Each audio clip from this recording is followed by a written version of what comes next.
Hello, everybody, and welcome to my presentation on SpecROP, where we explore the speculative execution of ROP chains. This was work done jointly between us folk at EPFL and at UC Riverside. To begin with, SpecROP is based on speculative execution attacks. These are attacks that execute gadgets speculatively. Gadgets are a sequence of instructions which already exist in the time grid binary, and all existing attacks use gadgets which are monolithic. Monolithic gadgets are those which perform every step of the attack in a single gadget. You can see an example of this for the Spectre V1 gadget on the right. This gadget is responsible for both accessing secrets, which it does in the first instruction, and also for leaking these secrets into a microarchitectural state, which it does in the second instruction. In fact, the power of modern speculative execution attacks depends on the existence of such powerful gadgets in the victim's binary.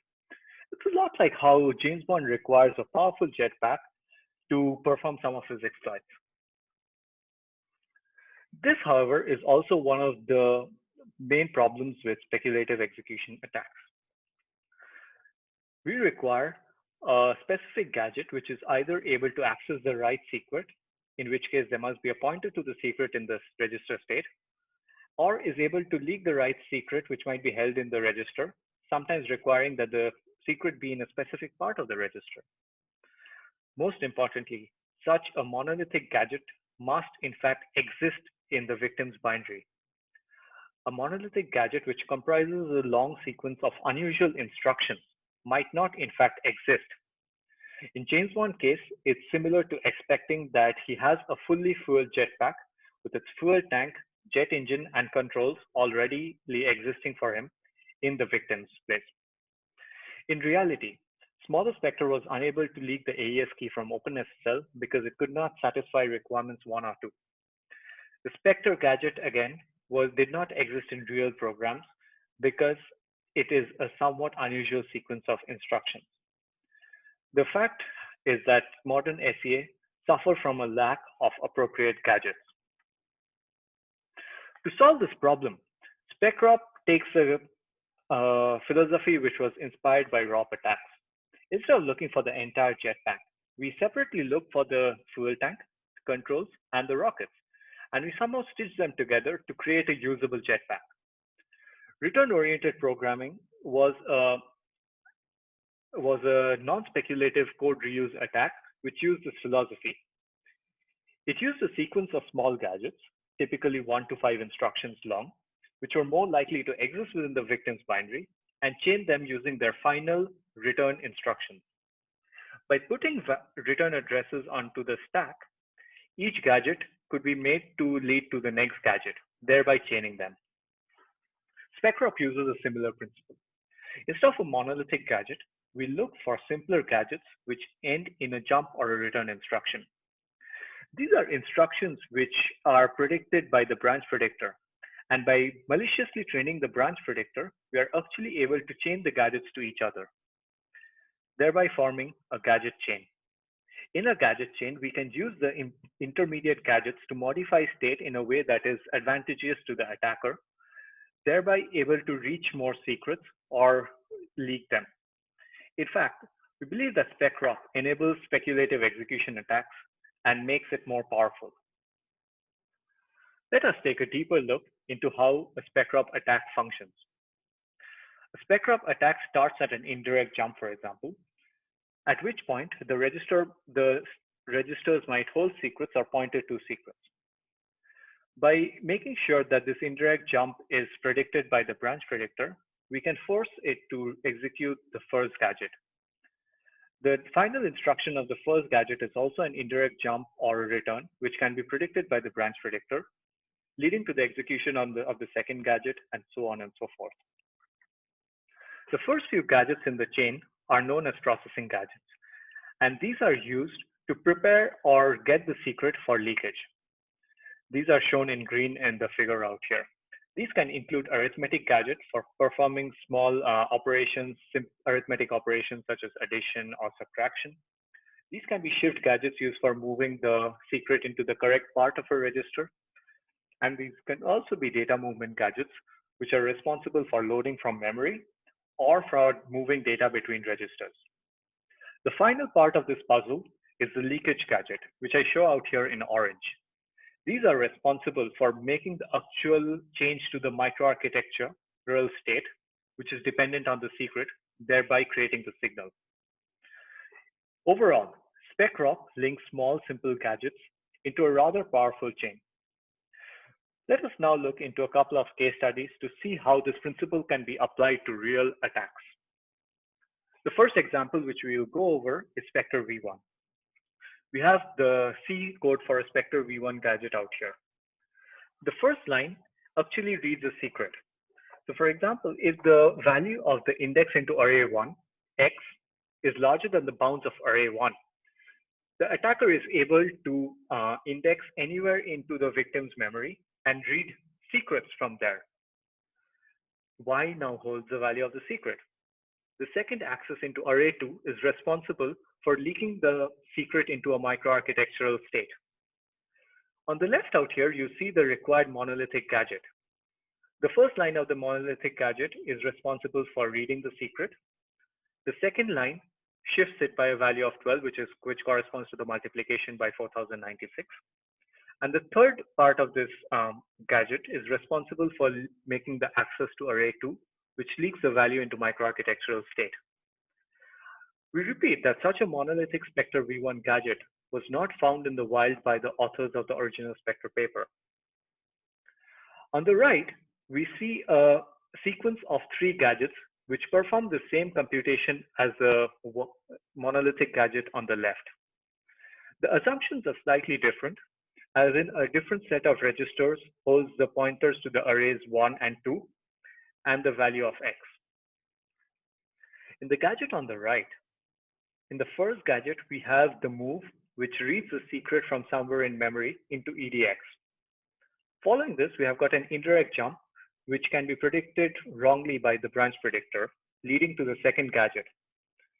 This second gadget performs a shift left, similar to the Spectre gadget on the left, and has a couple of irrelevant instructions, leading to the return instruction.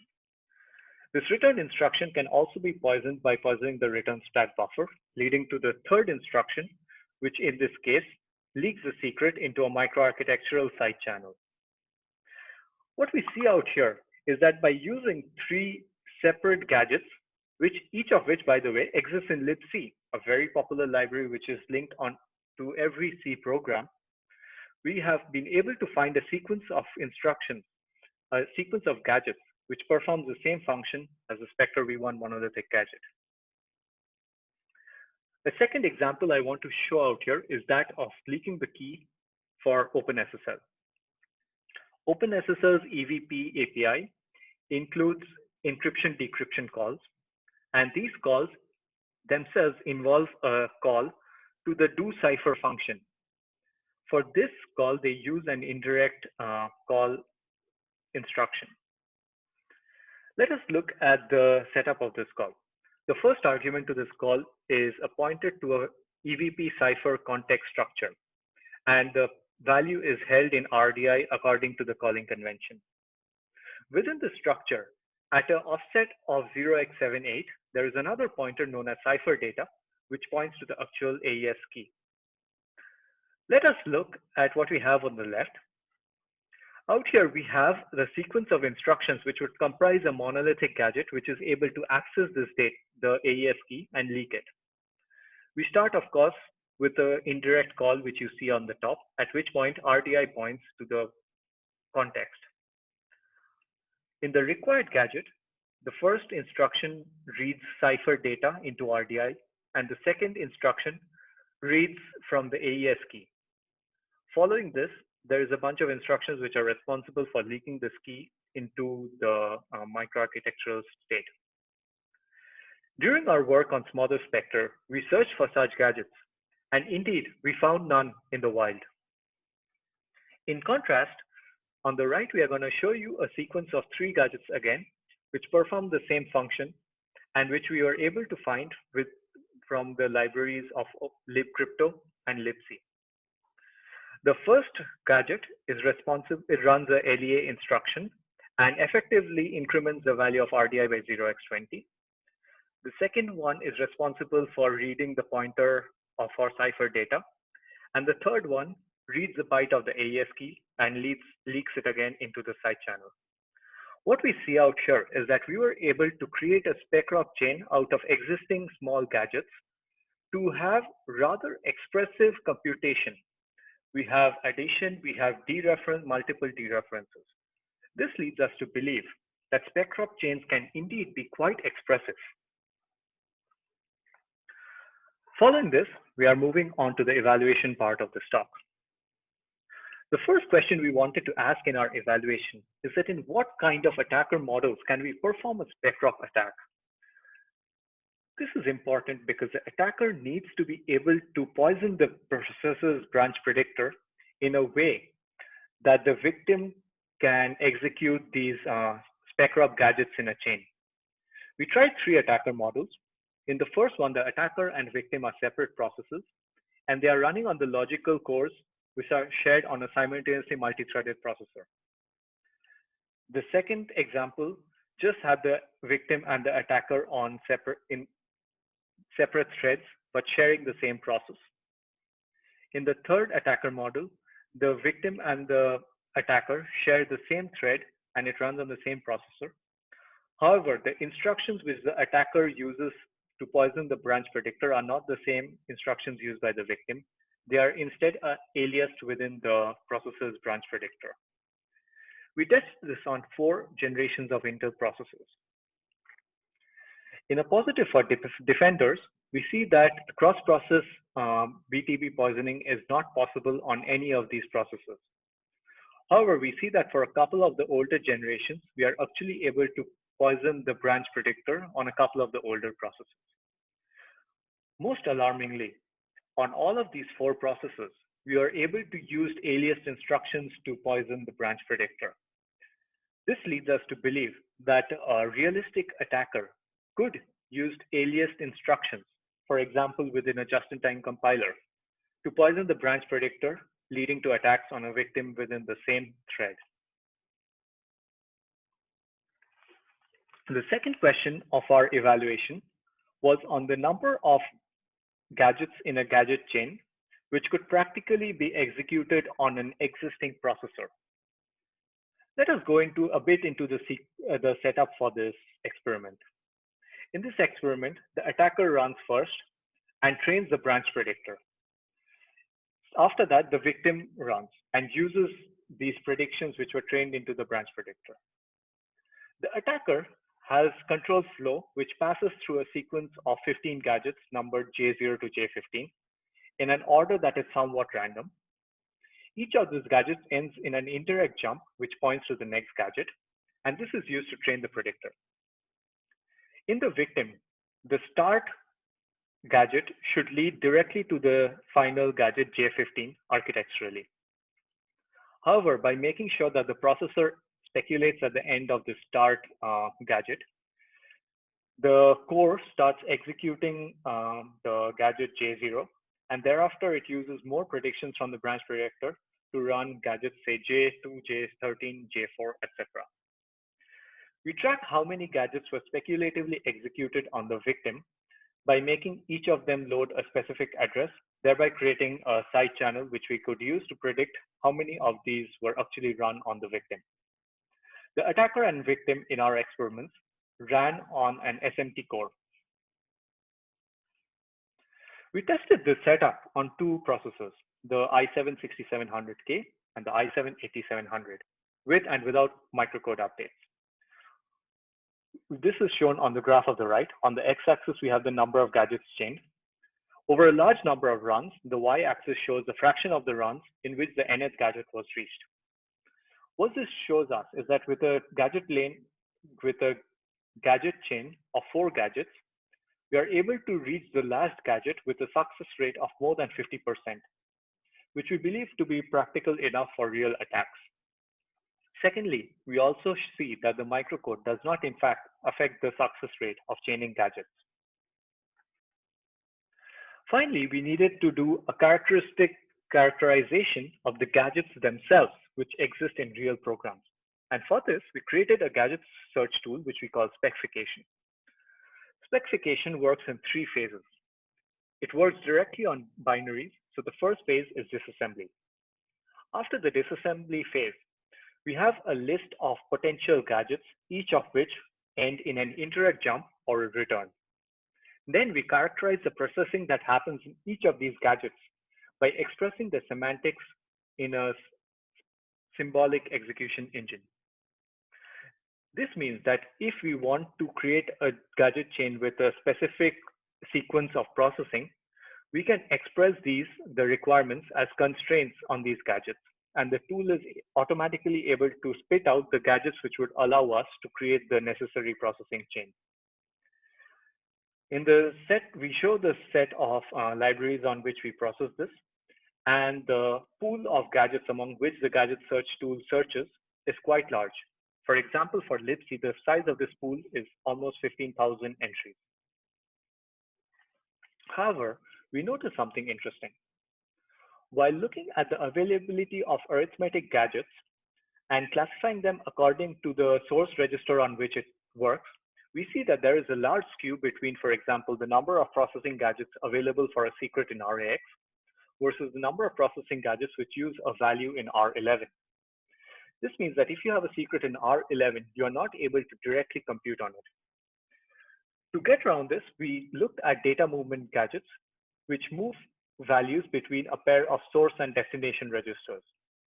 For x86 with 16 registers, there is a maximum of 240 unique pairs. For a couple of libraries which I show out here, libcrypto and libc, the number of register pairs, number of unique source destination pairs, which could be found by using a single data movement gadget, is actually not great. It's about 100 out of 240 combinations. However, by chaining as few as 2 data movement gadgets, we are able to cover a much larger range of the 240 source pair combinations. In fact, for libc, we were able to get more than 200 out of the 240 combinations. This leads us to conclude that arithmetic gadgets, along with the necessary data movement gadgets, should be able to allow expressive computation for the attacker. Moving on, let us look at some of the limitations of SpecROP attack. SpecROP attacks lead to a lower signal to noise ratio in the side channel. This is because the leakage gadget is at the end of the SpecROP chain, and as we have seen, as we increase the length of the SpecROP chain, the chances of reaching and executing the leakage gadget fall. There are also a few limitations on the processing gadgets themselves. First, the number of instructions in the processing gadget is limited by the speculation window of the out-of-order processor.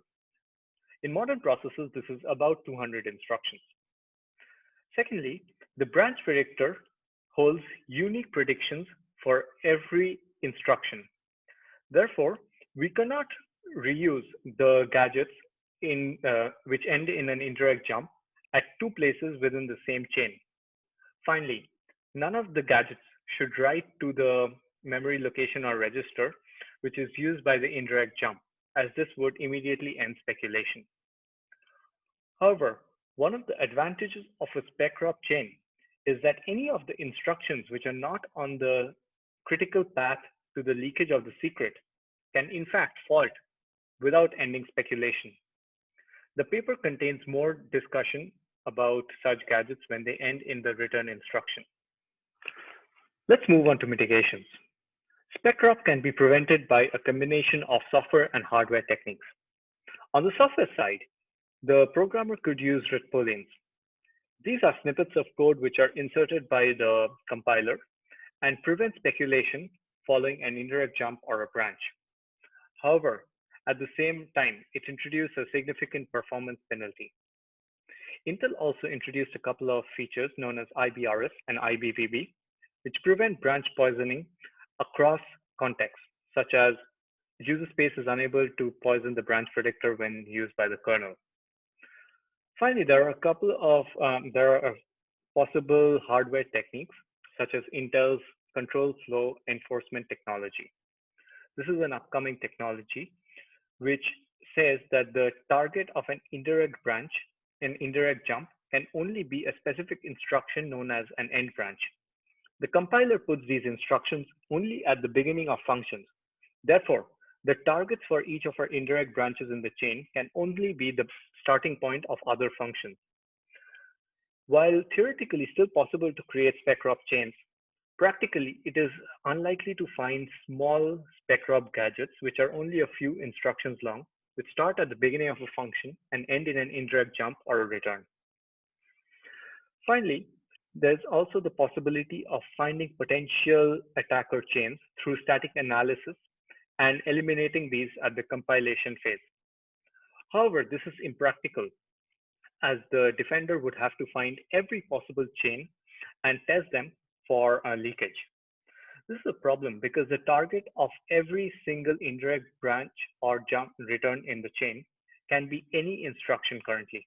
And as a result, the number of states to check for explodes with the length of the gadget chain. Further, this analysis is necessarily side channel specific and will be made obsolete if any new side channel is found. A practical countermeasure for SpecROP which can be applied today is to find vulnerable branches in the code, for example, those which contain pointers to sensitive information, and protect only this subset with rep booleans. However, we do believe that comprehensive mitigations for SpecROP requires speculative CFI in hardware. To conclude, in this presentation, I explained how SpecROP enables speculative execution attacks by breaking monolithic gadgets into several simpler gadgets. Such gadgets are chained by training the branch predictor maliciously. SpecROP enables certain attacks. For example, we showed the example of Spectre V1 and extend the leakage capabilities of other attacks such as Smother Spectre. However, the practicality of SpecROP attacks is limited as not all attacker models are feasible. However, the attacker's attack surface still remains, and we believe that future hardware should incorporate proper CFI measures. Finally, this paper also shows how gadget search using symbolic analysis of binaries is an effective tool in the arsenal of an attacker. The code for this project is available at the link below, and I would be happy to answer questions in the Q&A session. Thank you.